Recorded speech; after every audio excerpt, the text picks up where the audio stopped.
Selamat malam teman-teman dan Pak.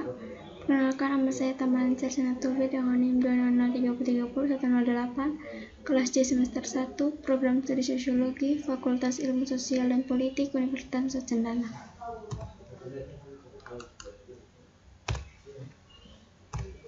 Bab 1, pendahuluan, populisme dan wilayah berbasis partai Eropa. Yang terbuku ini yang diedit ini bertujuan untuk menyelidiki hubungan antar mobilisasi partai polusi dan dimensi total dalam politik Eropa kontemporer. Dalam beberapa dekade terakhir, beberapa partai politik Eropa Barat yang sukses telah dicapai sebagai populis. Wacana dan strategi mereka mendekatkan partai mereka dalam membela kepentingan dan identitas masyarakat, menyerang kemampuan dan mengklaim kekuatan komunitas. Sebagai perbandingan hubungan antar populisme dan perpecahan etnis di dalam populisme asli, sebagian besar masih belum dieksploitasi dan dibiarkan dalam konteks Eropa. Di luar perpecahan etnis internal, terdapat divisi reguler lainnya yang mencakup aktor populis untuk terlihat dalam politik identitas, tetapi belum sepenuhnya dieksplorasi oleh beasiswa sejauh populisme sebagaimana didefinisikan di bawah difokuskan pada antagonisme antara orang-orang murni dan para koruptor. Wilayah-wilayah tertentu dapat dianggap sebagai wilayah inti yang berisi berwakilan orang-orang murni yang lebih besar. Sebaliknya, wilayah lain, terutama kawasan metropolitan, dapat dilihat sebagai elit aktif yang nilai-nilai dan gaya novelisnya yang asing menjadi tantangan bagi masyarakat tradisional. Untuk populisme berbasis partai, dimensi relevan setidaknya dalam 3 hal pokok dan saling melengkapi. Yang pertama, ciri-ciri teritorial perlu dipertimbangkan ketika menganalisis mobilisasi populis oleh partai politik di seluruh negara bagian. Meskipun partai-partai semacam itu diorganisasi dalam skala nasional, dukungan elektoral mereka jarang didistribusikan secara merata di seluruh wilayah negara bagian. Kedua, partai nasionalisme atau minoritas yang hanya bergerak di wilayah tertentu juga dapat mengembangkan klaim dan wacana populis. Ketiga, kesadaran perlu memperhatikan bentuk-bentuk pertikaian teritorial atau bunglon dalam politik partai Eropa, karena garis pemisah konvensional antara partai-partai nasionalisme dan regulis semakin kabur. Bab 2, populisme regulis periparti cetik imperatian.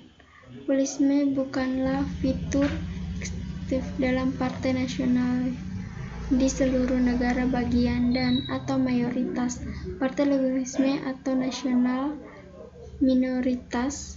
Satu juga dapat mengembangkan wacana populis baik sebagai karakteristik yang stabil dan menentukan atau pada waktu tertentu dapat dalam kondisi tertentu, namun mencerminkan kecenderungan yang ditandai oleh beasiswa Eropa pada partai politik untuk fokus pada populisme sayap kanan atau radikal kanan. Misalnya, para sarjana telah banyak mengidentifikasi kasus-kasus hak regionalis top populisme. Sebaiknya dengan sangat sedikit pengujiannya. 2. Kasus populisme regional baik sayap kiri maupun kanan atau sayap kiri sebagian besar telah diabaikan. Bab ini membahas kekosongan ini dengan menyediakan analisis longitudinal dari dua partai regionalisme atau nasional minoritas yang bertindak di pinggiran. Kredit sosial dan tahun 1926 yang dikeluarkan oleh Konferensi Kekaisaran Kerajaan Inggris secara definit kemerdekaan di wilayah kekuasaan persemakmuran saat itu. Australia, Kanada, negara bagian bebas, Irlandia, Netherlands sekarang bagian dari kanan, Selandia Baru, dan Uni Amerika Selatan dalam konteks proses dekolonisme yang bertahap tetapi tidak dapat diubah. Contoh-contoh nasionalisme di pinggiran Celtic Inggris mengingat melahirkan partai-partai yang dianalisis dalam artikel ini. Pertukaran ideologis kiri dan aliran utama sebagian. Pada pertengahan 1970-an, kedua partai menjadi bagian dari Front EEC. Selama referendum tahun 1975 tentang keanggotaan Inggris, dalam kesepakatan itu, mereka mendapatkan konsekuensi arus utama untuk alasan strategis, yaitu mendapatkan visibilitas politik dan ideologis versi regionalisme, berhubungan dengan sayap kiri, faksi buruh, dan sayap kanan. Wilayah politik yang semakin padat, stabilisasi populis anti pengamatan dari Platt dan SNP berlanjut setelah pemilihan umum 2015, meskipun referendum Brexit menjadi pusat perhatian dalam debat politik. Selain itu, SNP dapat memanfaatkan yang meningkatkan perhitungan media karena fakta bahwa itu telah menjadi pihak ketiga di Menteri Barat untuk menghindari kemungkinan terjadi justifikasi hanya sebagai partai London lainnya. Kelompok SNP mengopsi strategi berbeda yang dapat diamati di bagian partai polusi, terutama yang baru di seluruh Eropa. Ketiga, pihak populisme dan etno-terral di Belgia. Di Belgia, tiga partai dapat tentukan etno-terral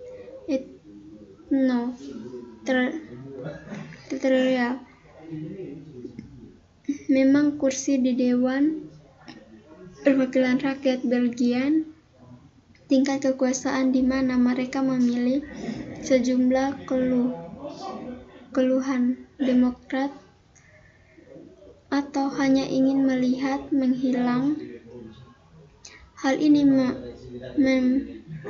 menempatkan mereka dalam situasi paradoks, terutama ketika representasi parlemen mengarah pada partisipasi pemerintah, nasionalisme, populisme, dan subnegara. Bab ini berpendapat bahwa nasionalisme, subnegara, dan populisme sebagian dapat tumbuh tinggi dan digembungkan oleh partai politik dalam ideologi dan wacana mereka, sehingga dengan ulama utama dalam disiplin. Bab ini mengangkat nasionalisme sebagai doktrin atau ideologi politik. Dengan demikian, ia membayangkan nasionalisme sebagai prinsip politik yang berpendapat bahwa unit politik dan nasionalisme harus sejalan, atau sebagian doktrin yang dikembangkan oleh elit politik untuk mekanisme dukungan politik, sebagian alat untuk persuasif sipil teritorial. Pertama, bisa merusak pada mobilisme kelompok sosial yang berharap pada seseorang pemimpin yang karismatik. Kedua, ia dapat didefinisikan sebagai ideologi berpusat tipis yang mengembangkan orang-orang sebagai kelompok yang berbudi luhur dan homogen, tidak memiliki divisi internal menjadi elit. Konsekuensi dari mengembangkan orang sebagai salah satu adalah dengan mengesampingkan yang lain. Orang luar ini bisa menjadi imigran, komunitas etnis atau kaum etnis. Populisme mengadakan perpecahan horizontal dalam masyarakat. Dengan demikian akan lebih mudah untuk menciptakan pertengahan vertikal atau orang-orang dan elit atau lingkungan di mana orang-orang lain dikecilkan. Bab 4. Menolak regionalisme dan nasionalisme pada saat yang sama. Klasifikasikan partai politik biasanya membedakan partai regionalisme subnasional dari partai nasionalisme di seluruh negara bagian. Ada penerimaan umum dari tesis bahwa partai-partai regionalisme Eropa Barat sementara mengembangkan strategi yang bertujuan untuk mempertahankan kepentingan teritorial bertentangan dengan otoritas seluruh negara bagian. Oleh karena itu, tampaknya tidak mungkin untuk dapat mengidentifikasi komunisme, lain regionalisme, dan nasionalisme seluruh wilayah yang hidup berdampingan dalam strategi satu partai. Oposisi anti-Eropa. Hubungan internasionalisme minoritas dan nasionalisme mayoritas telah dieksplorasi oleh literatur yang kaya dan sering menentukan ketidaksesuaian dan ketegangan antara dua konsepsi. Misalnya, keterangan terjadi karena nasionalisme, bagian ideologi yang metafisikan secara tidak radikal, cara yang berbeda menurut kedua perspektif. Nasionalisme seluruh negara bagian bermaksud untuk mempromosikan proses paralel pembangunan negara dan pembagian bangsa, di mana etnis integral bagian dan minoritas subnasional harus bercampur atau berasimilasi. Pemilihan khusus dan hipotetis. Dalam upaya kami untuk memahami kemungkinan kerangka nasionalisme nasional dengan partai regionalis, kami mengadopsi pendekatan yang berpusat pada aktor di mana partai dan perwakilan mereka bukanlah organisasi yang konsif dan mereka berperilaku dalam lingkungan yang kompleks. Kami fokus pada dua partai politik, yaitu Lega, sebelumnya Lega Nord di Italia, dan Lega Dei Cinque di Swiss, yang berjalan dalam sistem politik yang secara substansial berbeda dalam hal struktur negara yang federal dalam kasus Swiss, dan satu di reformasi regional mana yang baru secara lemah diimplementasikan relatif baru-baru ini, dan satu dalam kasus Italia yang telah dilapiskan pada struktur yang secara historis, liga dan kegiatan apa di dalam bidang ganda. Seperti yang telah ditunjukkan, kondisi loyalitas partai yang melanggar jurusan pemisahan antara bangsa dan kawasan dapat menutupi imperialisme yang mendasari dan perjuangan berkelanjutan antara regionalisme dan nasionalisme di seluruh negara bagian. Ini terjadi pada Liga Utama yang telah menjadi salah satu aktor utama dalam politik Italia dalam beberapa dekade terakhir. Pada tahun-tahun awal kemerdekaannya, Liga menghasilkan sikap positif terhadap Eropa dan proses integrasi Eropa bagi para anggotanya di tahun-tahun depan. Pada tahun 80 dan 90, politik tingkat UE tampak relatif lebih efisien daripada sistem Italia yang didiskreditkan dan korup, dan lebih selaras dengan visi pro-pasar neoliberal bahwa regionalisme dan nasionalisme. Pada saat yang sama, 69 liga didukung pada saat itu.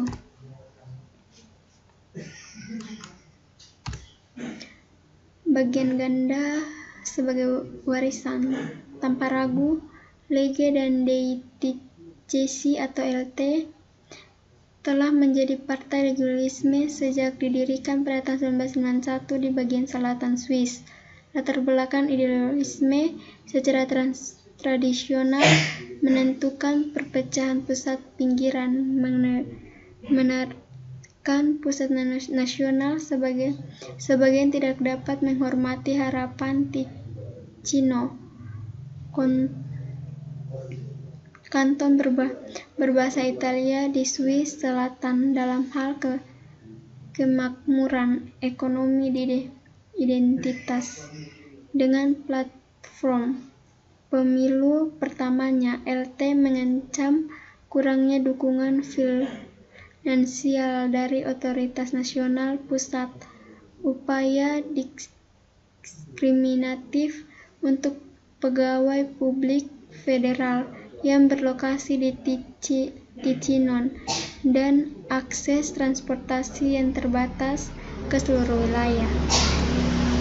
Kata penutup, sekian dan terima kasih. Semoga apa yang saya paparkan